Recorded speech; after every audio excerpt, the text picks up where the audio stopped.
Quand voyez-vous le mouvement? Vous savez, comme un mouvement PAC, dans 5 ans. Vous le voyez ainsi? Je ne sais pas. Quand avez-vous lancé ce mouvement aux États-Unis? Était-ce en 2022 ou en 2023?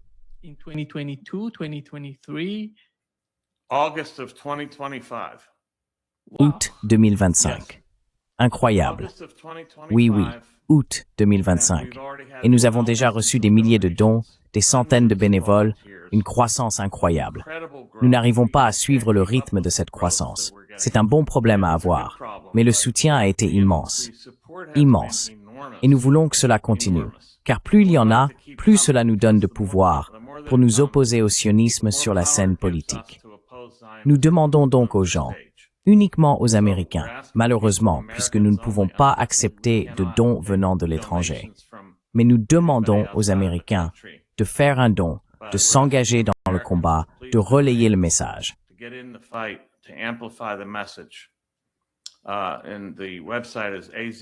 Et le site web est azadashpac.com, azadashpac.com, ou tapez simplement AzadPAC dans votre recherche Google, AzadPAC, et vous nous trouverez.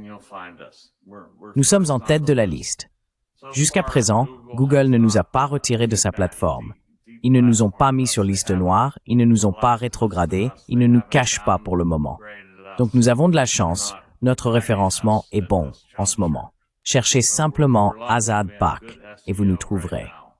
Et dans 5 ans, j'espère que nous n'aurons plus besoin d'exister.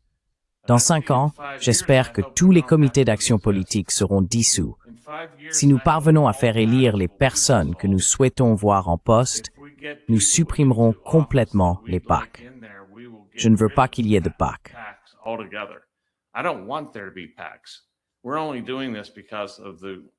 Nous ne faisons cela que par malheureuse nécessité, parce que le gouvernement américain est à vendre. Et à cause de cela, nous devons combattre le feu par le feu. Mais, à long terme, j'espère que nous serons dissous, et je le préférerais en réalité, car c'est beaucoup de travail. J'aimerais que nous puissions faire élire des personnes qui rendront les comités d'action politique, PAC, et les contributions politiques via les PAC illégaux. Et j'espère que nous pourrons nous occuper d'IPAC avant cela, les obliger à s'enregistrer comme agents étrangers en vertu de la loi sur l'enregistrement des agents étrangers, FARA. Donc dans 5 ans, j'espère que nous n'existerons plus. Si nous devons encore nous battre ainsi, nous le ferons. Mais j'espère que les PAC auront disparu. Je n'y compte pas trop, donc je m'attends à ce que dans 5 ans, nous soyons encore en train de mener ce combat.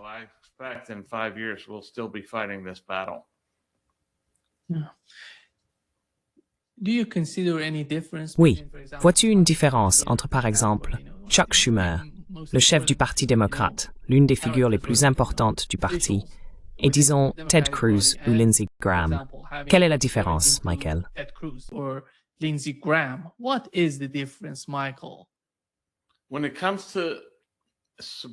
En ce qui concerne la soumission à Israël, il n'y a absolument aucune différence. Ils sont sur la même longueur d'onde. Il n'y a qu'une seule chose sur laquelle tous les politiciens, de gauche, de droite, démocrates ou républicains, sont d'accord, et c'est Israël. Tout le reste est discutable, mais tout le reste est en réalité insignifiant, si l'on considère que cette question particulière a pris le contrôle du gouvernement. Ce n'est pas vraiment une question. Les gens disent que c'est un problème à un seul enjeu, que nous sommes un comité d'action politique centré sur une seule cause. Je ne suis pas d'accord. Je ne pense pas qu'il s'agisse d'un enjeu lorsque votre gouvernement est occupé par une entité étrangère.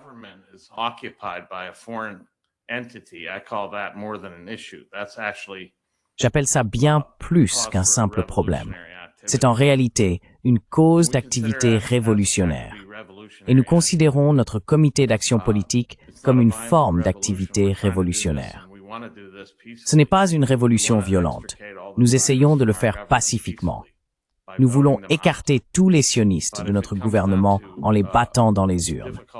Mais si cela devient trop difficile de s'en débarrasser, nous devrons redoubler d'efforts et continuer à travailler pour les écarter par des moyens politiques. C'est ce que nous visons.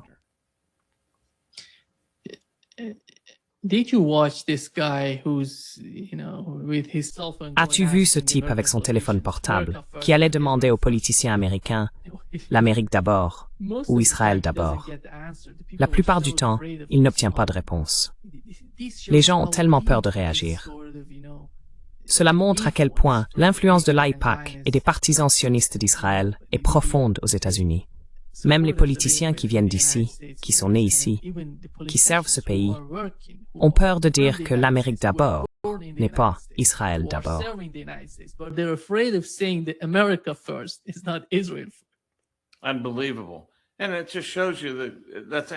Incroyable. Cela montre simplement que c'est emblématique de tout ce qui s'est passé. Regardez ce qui s'est produit lorsque nous avons vu 250 représentants d'États se rendre en Israël et participer à une conférence intitulée « 50 États en Israël ». Rien que ça. Le logo qu'ils ont affiché est emblématique de toute la situation. Israël tente de fusionner nos deux pays et notre classe politique y participe. Ils veulent nous fusionner comme si nous étions la même nation. Ils veulent fusionner nos intérêts, nos fonds, notre volonté politique. Tout cela pour, en somme, devenir une partie d'Israël. C'est incroyable.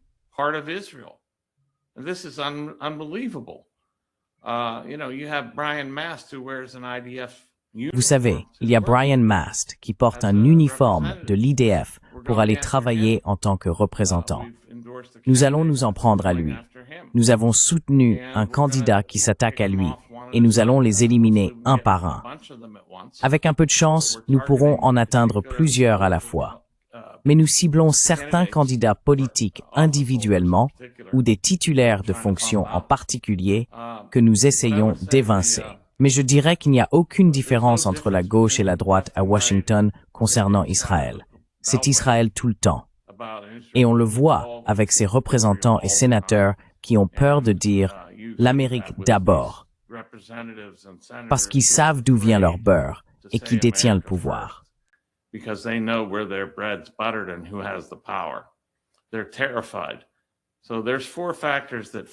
Ils sont terrifiés. Il y a 4 facteurs qui alimentent le contrôle israélien ou sioniste sur les États-Unis. Le premier, c'est l'argent. Le deuxième, le chantage. Le troisième, l'idéologie. Et le quatrième, la peur. La peur est un moteur très puissant pour ces gens. Ils ont peur du pouvoir de la classe des milliardaires sionistes qui ont les moyens et l'influence médiatique pour les détruire. Après tout, regardez tous les médias qui ont été rachetés par des propriétaires sionistes. Larry Ellison, et vous savez, TikTok, CBS News, Paramount et toute une série de médias désormais regroupés entre des mains sionistes. Bill Ackman. Bill Ackman, oui. Ces gens dirigent le pays. Et nous ne pouvons plus accepter cela, car ils le dirigent pour le bénéfice d'un autre pays. Et ce n'est pas bien.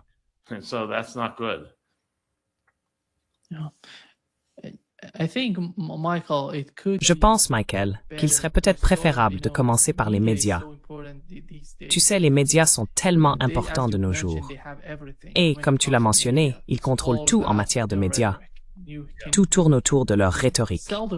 On entend rarement la voix des médias alternatifs aux États-Unis. Et pas seulement aux États-Unis. En Europe, la propagande est omniprésente. Nous savons que les gouvernements européens, par exemple, essaient parfois de faire pression sur Israël par le biais de la politique étrangère. Mais dans l'ensemble, la politique en Europe consiste à soutenir les sionistes et leurs programmes. Penses-tu que cela vienne des États-Unis, avec des personnes ici qui influenceraient d'une certaine manière les politiques étrangères des pays européens?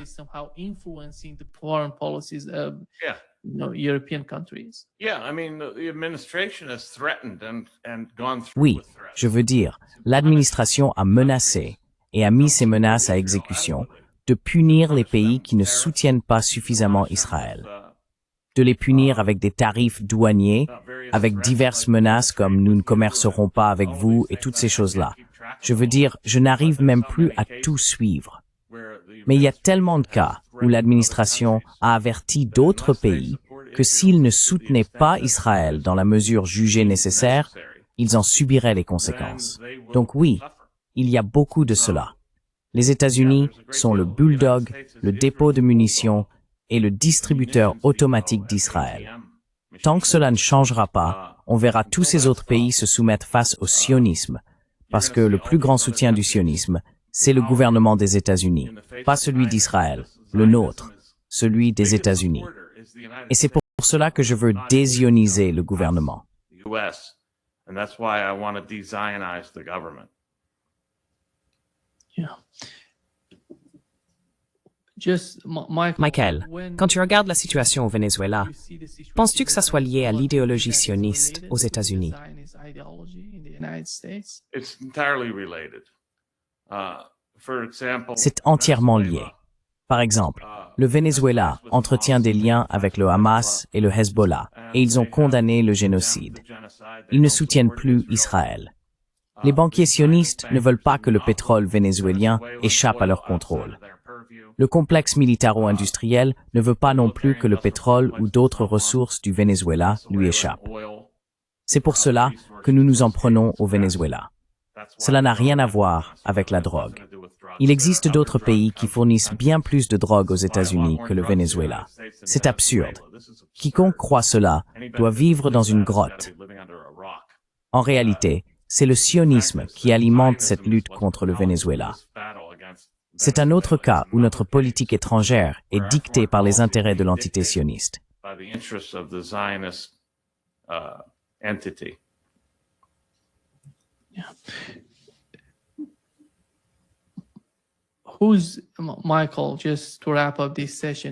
Michael, juste pour conclure cette session, qui est le soutien le plus important de l'entité sioniste aux États-Unis, diriez-vous qu'il se trouve au sein du Parti républicain, du Parti démocrate, ou s'agit-il plutôt d'un establishment qui se situe derrière les deux, sans vraiment appartenir ni aux démocrates, ni aux républicains?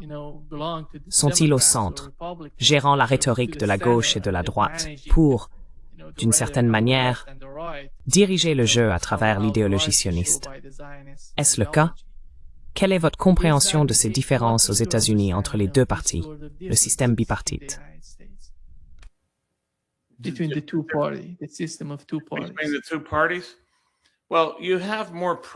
Entre les deux partis, eh bien, il y a plus de pression sur le Parti démocrate pour désavouer et cesser de financer le génocide.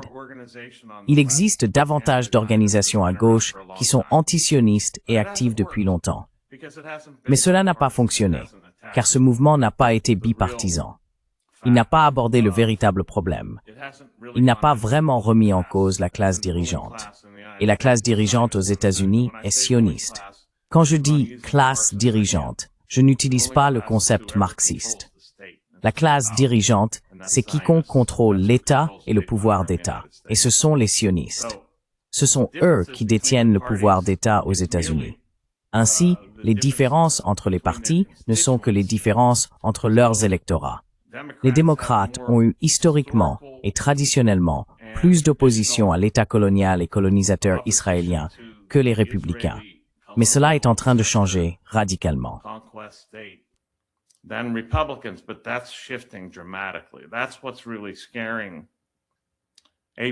C'est cela qui nous effraie vraiment et qui effraie Israël.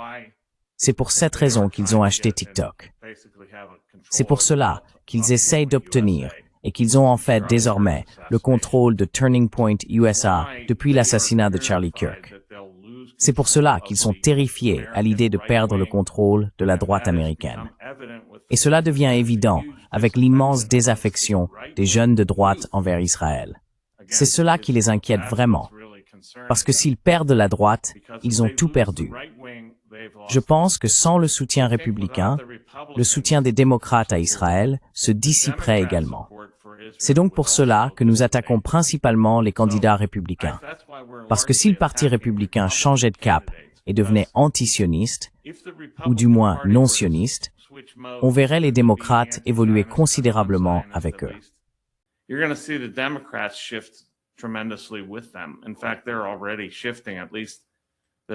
En réalité, ils sont déjà en train de changer, ou du moins, ils font semblant de le faire.